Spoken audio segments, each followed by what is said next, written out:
Hello everyone, my name is Julia. Welcome back to the channel. Today we're going to be reacting to an absolutely fire school board meeting that happened today, February 18th. Let's get right into it.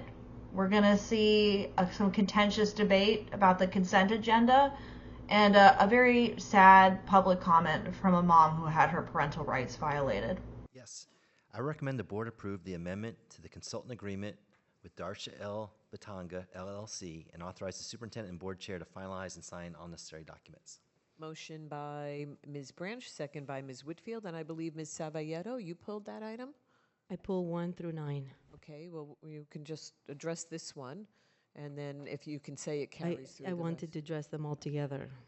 Okay, but you can do it through this one, but they're all pulled, so we're going to have to vote individually on each one. But I want to talk about it as a group of them. No, I that's can do fine. You Okay. can make your comments that way, and then we'll just vote individually on each one. In the 15 months that I've been a board member, I've seen a lot of contracts and agreements come through, and I have questions that maybe even if I don't get answered tonight, but so I've noticed that all these agreements are for consultants, and I don't know any of them, and it's not about any of them in particular, but it's more about the process, and all of them has an amount of money and an increase of something, like 190,000, an increase of 90,000, 136,000, an increase of 26,000, 196,000, an increase of 72. Go on to 9 of them. So I have a lot of questions. Do we negotiate these, or every time they come, do we just sign off and just vote it again? Why are there increases? Aren't we able to say we don't have the money this year, so we're not increasing anybody their contracts? The enrollment is down, so I believe that if we have 7,000, 8,000 kids less, we probably need less therapy because we have less kids. Yeah, that feels like a very reasonable question to me. We got this huge drop in enrollment. They should be prepared with figures for that, and they should say, yes, we negotiate, this is the process, or no, here's why we don't do that. And they should be prepared with figures that say, yes, we had this huge decline in enrollment, but the students we did lose don't have IEPs and don't require speech therapy or something. They should be prepared to answer that question. How many of these contracts do we have? How many of these contracts cover, how many schools and, the therapists? Do we have one per agreement, or how many do they offer the schools? How many schools do they cover? Have we done a study internally that we can say, we really are going to save a lot of money if we go out? And how much is that savings or those savings? Are they handled as salaries or contracts? Where does the money come from? The bidding process. So I'm trying to look at all the contracts, and I want to have a workshop about contracts, right? Because if I'm looking, my brain wants to look at the whole picture and then break it down. Now I want to see how many contracts we have in therapy. Even if, let's say, I was a therapist and I wanted to have a contract, where can I go in the district that shows all our contracts, the type of contracts, maybe by vendor, by departments? We have 52 departments, 180 schools. Everybody has contracts on printing, paper, God knows, right? All the sorts of services like, therapy. But I'm not able to look at them, and I don't know how to ask if I don't know who they are, right, or what they are. So I was looking, I'm like, somebody has to have a better system. So the state of Florida does, and it's called like facts. I was looking at it. I'm sorry to interrupt. We're going to let Mr. Burke say something, but hold on. Let me just finish what I'm saying, because what you're asking, we're voting on individual contracts, and the questions are not appropriate for, it's not appropriate on this agenda at this time to, for example, ask for a workshop. So we can have him address in general a question, and then I would suggest you meet with him, or you can bring back a discussion item on a different night, because we have to stick to the agenda item. So the agenda item is each one individually. So, you could ask a more generalized question, but not a global question about the whole process. So I'm going to ask Mr. Burke to first answer, and then we have another board member that will have a comment. These questions feel related to the agenda item, and, are they more general? Yes. A lot of them weren't, though. Some of them that she was saying were more general, but they're all related to whether she's going to vote for these contracts or not. Yes, thank you. So these next nine items are very similar. And so I can kind of give us the general response that would apply to all of them. These are existing contracts where we're asking the board to add additional hours to them for more services. And these are all for speech language therapy services. So this is born out of necessity. We have a responsibility based on the students' IEPs to provide speech language therapy services. And what's driving a lot of this is that we have a significant number of vacancies within the SLPs, our speech language pathologists. So we have our own SLPs, and that's our preference, is to do the work in-house. But for decades, we've been dependent on a level of outside service. So each one of these 9 items asks the board to give us additional spending authority, and it's directly correlated to the number of hours of service. So this is, I understand our enrollment's down, but this is tied to individual student IEPs, and these are real students that need that service this school year. I heard some of the questions, general questions about, how many contracts do we have and how can we access them and things like that. And I can follow up with that type of information, probably, maybe just in writing to the board or as we meet one-on-one. Yes. So he is correct, unable to answer any of the general questions that she asked, but he's also unable to answer any of the specific questions that she asks. And then I find it frustrating that he's like, well, we can just talk about that one-on-one later. I'd like you to have this discussion in front of me. I think she's asking good questions about transparency and proper use of the money and efficiency, which are all things she knows the public cares about and wants to hear about. I'm going to go on to Mr. Ferguson, and then I'll go back to you, Ms. Savalletto, if you want to add more. Okay. Mr. Ferguson? Thank you, Madam Chair. Board Member Savalletto, I had a similar issue on certain topics when I first got into, so they're not BSing you. The proper thing would be for you or I maybe to bring this back as a discussion and we can have at it. So that is consistent with past board business. You do raise an interesting point, which maybe I couldn't see the trees because of the forest, but yeah, we have some supposedly dire days coming forward. So yeah, I definitely see your point. I definitely, having said that though, I support this this agenda item and the other 8 that are related as well. And Superintendent Burke, when you get around to providing the information that Board Member Savalletto that she requested, if you wouldn't mind just sharing it with us all, just to kind of kill 2 birds with 1 stone, I'd appreciate that. But that was an excellent point that you raised, and somehow, yeah, I missed it too, but great catch. Ms. Whitfield? Thank you. I just wanted to say that I had an opportunity to speak to Kevin McCormick about this, all of these items that were coming up. And we talked a lot about how this was an effort to deal with the level of need that we've had in our community for these services. I've spent some time in the autism community and working with some of our families. And so when I saw these, I was actually quite happy to see them. I feel that this is one of the reasons why we are such a strong servicer of our disabled community, is because we really do have these contracts. I know we have Mr. McCormick here tonight, so if there are any questions, we could call him up to ask, but I would definitely be supporting these tonight. And I welcome the conversation around our services, but I think that as we're looking forward in the competition space that we're in, this is an opportunity to make sure we're providing the best services that we can within our community to our students. Thank you. I will just add that it's federally mandated that we provide these services, so it's really not an option.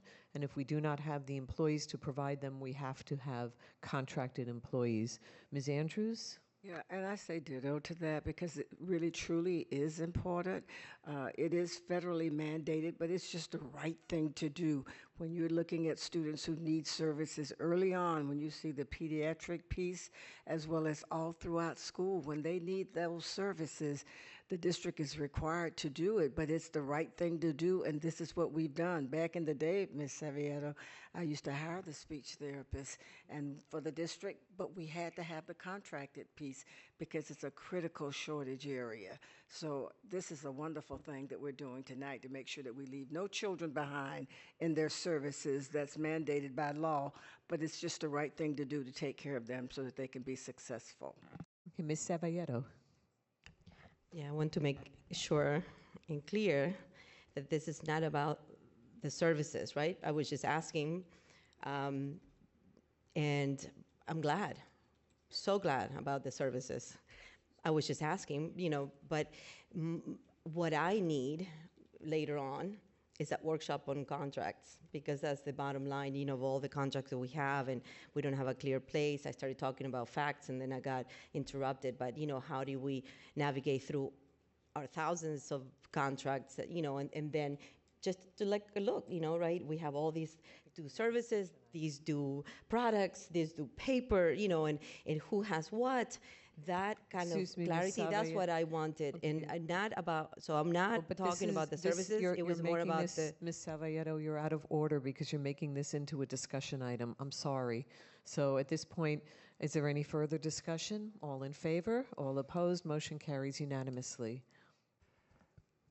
FMPA 2, I recommend the board approve the amendment to the consultant agreement with Palm Speech Consulting, Inc., and authorize the board chair to finalize and sign necessary documents. Motion by Ms. Branch, second by Ms. Andrews. Any discussion? All in favor? All I'm sorry, Mr. Ferguson.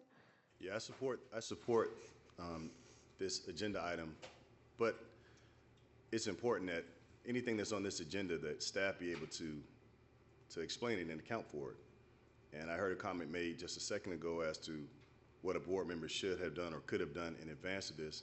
None of us know one another's schedule, so respectfully, keep that to yourself. But again, if anything's on this agenda, whoever put it there, you all should be able to account for it. You should be able to anticipate what a reasonable question would be. You all have been doing this for a number of years, so I kind of been soft showing this for a while, but I think, well, maybe it's today, whatever. Board Member Savieto was right to pull this, and I think that we owe it to the taxpayers and to our students and our parents and everyone as well to be able to account for why we're doing whatever. Even if it's on consent, be prepared for it to get pulled. Stop getting caught flat-footed. It doesn't look right. When I review these meetings, it looks kind of bad where you say, well, let me get back to you. Why? You put it on the agenda, so be able to account for it. That's all I want to say, but I support this one and all the other ones, and I'll step back off my soapbox now. Keep up the great work, guys. Yeah, flat-footed. Great Edwin moment, right? I have a real love-hate relationship with Edwin Ferguson. I love how sincere he is. I love his kind of informal nature. I enjoy that he's not afraid to give the unelected bureaucrats a hard time. I really enjoy all that about him. He just is very sincerely a Democrat, leads with his Democrat foot forward. And he had that awful moment in September of 25 where he compared Charlie Kirk, a conservative thought leader who was murdered, to Adolf Hitler, a dictator who murdered 6 million people. And this incident went viral online. It made the Libs of TikTok page. The October board meeting was full of people giving various takes about this comment, and I'll make a whole video about that. I have a plan to do that in the future. But it was particularly hard for me to watch because part of my Moms for Liberty duties is to watch these school board meetings. So as a regular consumer of school board meetings, I can tell you that Edwin did not make this comment because he thought it would give him political clout or because he thought it would impress his friends. he said that because he meant it, you know? And it just, it sucks that we have allowed people to mean stuff like that. He's clearly not an idiot, you know, he's a lawyer. He says insightful things often.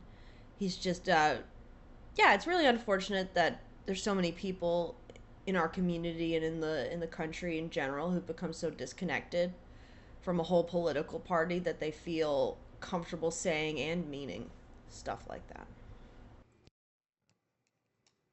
Well, I was going to have General Counsel comment, but I don't think we need to have her comment. We do have Kevin McCormick here, so if you do want him to justify the item, we can ask the superintendent to have him come up. Would you feel more comfortable? Anybody? That was directed to me, Madam Chair, or just in general? To all of you. Okay. Does anybody feel they need to have him come up and explain it? Okay, so I support it, but Board Member Savieto did touch on something that I do think should be addressed, because there have been situations where persons have seen, they looked flat-footed, like they had no way to anticipate a reasonable question that would have been asked by a board member. And it is kind of off-putting that they're not ready to account for anything that that they're endorsing by way of by putting on an agenda. I think we need to be more efficient with our time. And that's the only point I was getting at. Again, I support all of these items. I would not have pulled them, but when Board Member Savieto pulled them, she did touch on something that I do think I should have addressed it as well myself over the years, because I don't think we have time to waste. And again, I'm going to stop talking there because this is not a discussion item, but my point is my point. If it's on the agenda, person should be able to account for it, and you should not get back to us later. That's a very inefficient use of time. Okay, but thank you, Madam Chair. General Counsel? Well, I think the question that's been asked is whether or not under 1.03, if an item is on the agenda, if it's appropriate to delve into general process items as opposed to sticking to the agenda item. And under 1.03, it requires that on discussion on a motion, that the discussion is limited to the agenda item. And anything outside of that, and I think you even touched on this, Mr. Ferguson, would need to come by way of a discussion item. And so I think that was covered earlier. Okay, Mr. Burke? So staff is here tonight. We're prepared to speak to these agenda items. I'm not claiming to be flat-footed or anything like that. We're prepared to speak to these items. I have the Chief Financial Officer, I have the Chief Academic Officer, Executive Director of Exceptional Student Education, and our Purchasing Director, Mr. Garbus, is here as well. So we've got these agenda items covered.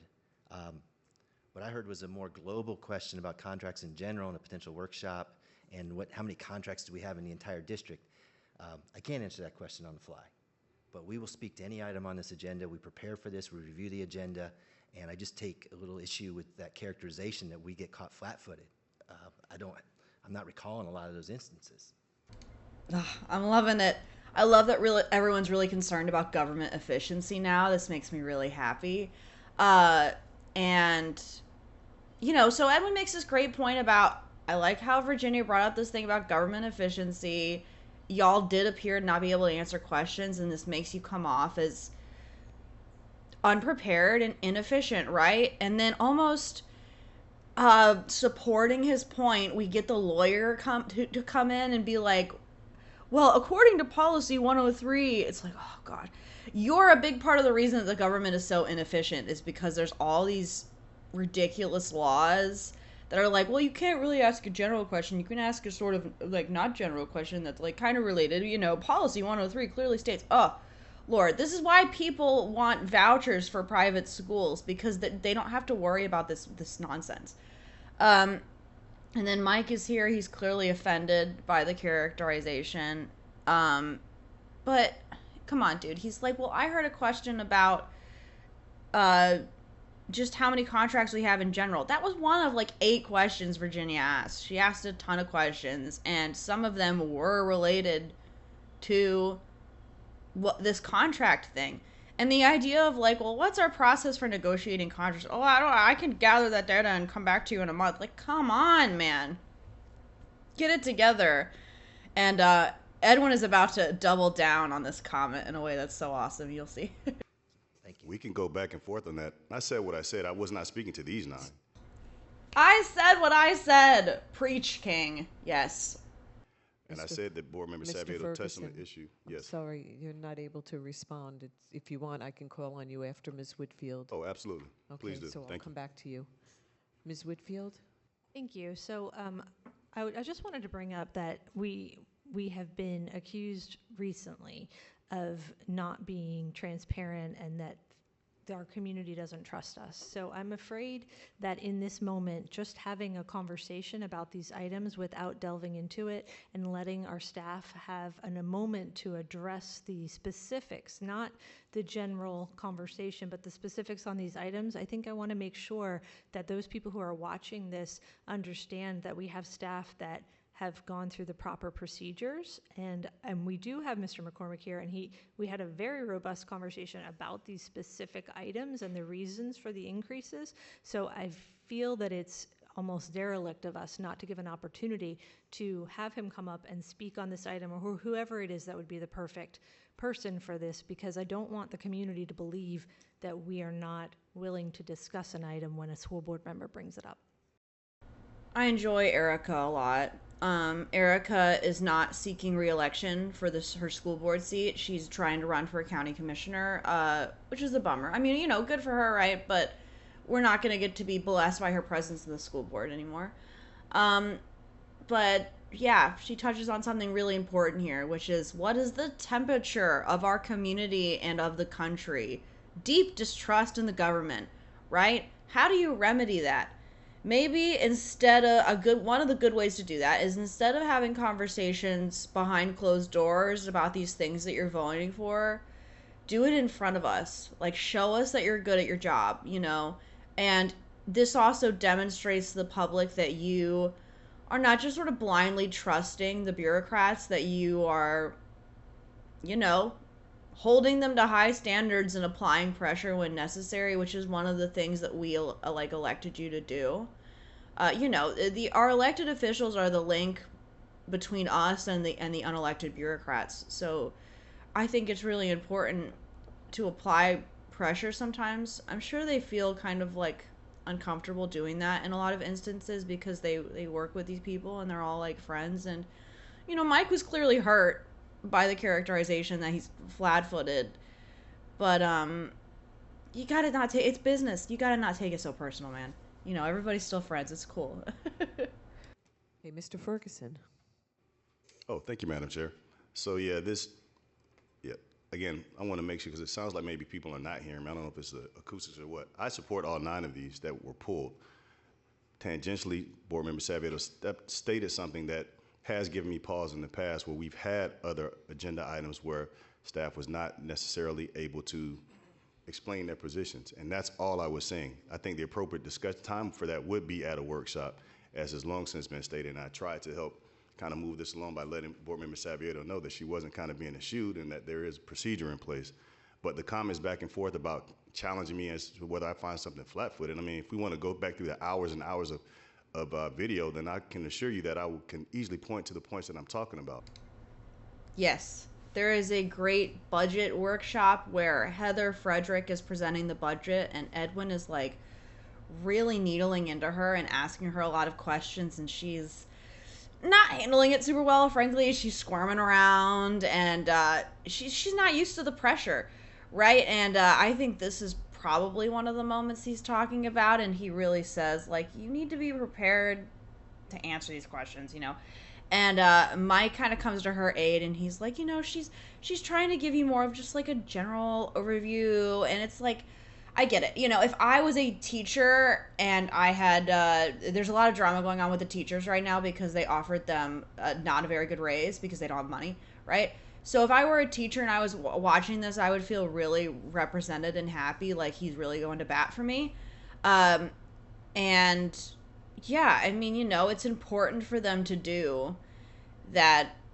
You need to be held to a certain standard. And if I have questions, you should be so familiar with what's going on that you are just like on it. That's the standard that we're all holding you to. I was not here trying to make contention amongst the group, but there is a little bit more of preparedness that I would like to see from time to time, and that's all I was trying to say, and I was really trying to move this along. But yeah, today will not be the day to kind of debate me on those things. It's just my position, and it's just me, just one of 7. And I thank you for that, Madam Chair. Great. So that was a whole conversation about remedying distrust in the government, and now we're about to hear a public comment that just basically perfectly illustrates why people are so distrusting of the government. This mom had her parental rights brutally violated. The school employees treated her really poorly, and she's going to detail that for us, and then I'll react to it at the end. Good evening. My name is Adrienne Pugh. I'm the mother of 2 elementary age students at Limestone Creek Elementary School and a middle schooler at Bach. And I'm here tonight because what began as a good faith child safety report was met with mischaracterization and retaliation. Last year, I submitted a Fortify Florida report regarding a teenage boy with a serious criminal and behavioral history who was living directly next door to Limestone Creek. Social media showed him handling firearms and aiming them at the camera. I personally knew this boy, and I knew his history. We all remember Marjorie Stoneman Douglas.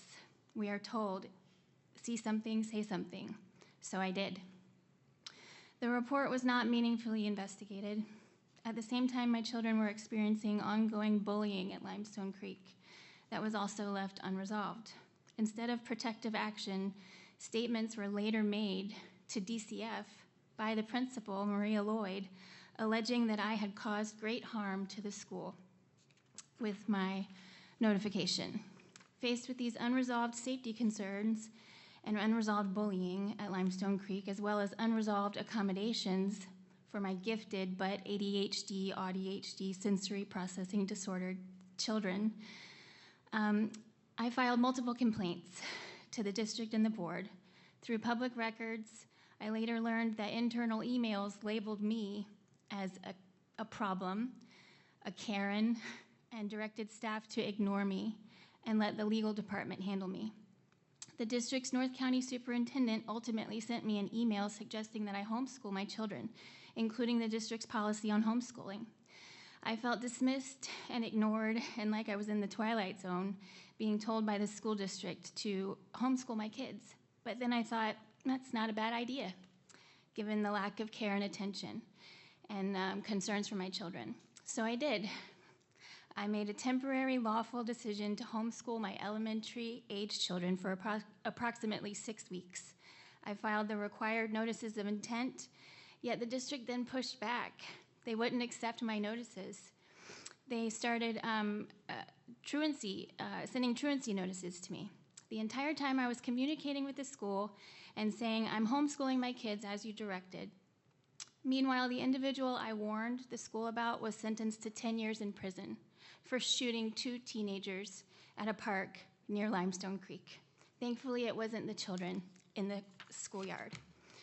I just want to know how, in the times that we live in today, does a parent reporting a problem like this, with this proximity to school, get treated as a problem? Thank you. Thank you. She touches on a lot of things here, and I wrote it all down just to give you a brief overview before I start talking about it. So, of course, she reports of an individual who she has concerns about being violent, and they don't properly investigate it, and then she turns out to be super right. Unresolved bullying issues with her elementary schoolers. Staff bullying her over the public record, over their public emails. How dumb do you have to be, Lord Almighty? Come on. Unresolved accommodations for special needs children. There are a lot of people in my chapter who have, who I'm friends with, who have a lot of specific experience with this. Madam, please come join the Moms for Liberty Facebook page. If you ever want to come talk to me on the YouTube, I would be happy to interview you, etc. What else? The school district telling you to homeschool. I can't even imagine. And they've been sitting here, so many people, public school advocates, you know, and public school people complaining about school choice. And the second a parent does something you don't like, you tell them to homeschool their kid. Terrible. That's something that I see a lot as well with in regards to Moms for Liberty. I see people who don't like us say, well, you're free to homeschool your kid. A, poor people exist. Come on. And then B, I'm sure this woman also cares about other children that aren't her children that could have been victims of this violent person that she was warning them about, you know? So in regards to, I'm a big fan of the homeschool. I would like to homeschool my children. My children are still young, so they're not of homeschool age yet, but I certainly plan on doing that. But my children will be interacting with public school children all the time. And so issues in public school certainly affect me. I also care about children that are not my children, you know? Is that all I got? And then homeschool rights violated. She gives the consent to homeschool and they ignore it? They pretend they don't accept it. I feel like that's the language that she used. My God, just like 6 problems that this woman details for us in this 3-minute speech. Madam, thank you for coming out and making the public aware of this. Like I said before, come join the Moms for Liberty Facebook page. If you want to reach out to us and talk about ways that we can make more of the community aware of this disgraceful nonsense that occurred to you, let me know. All right.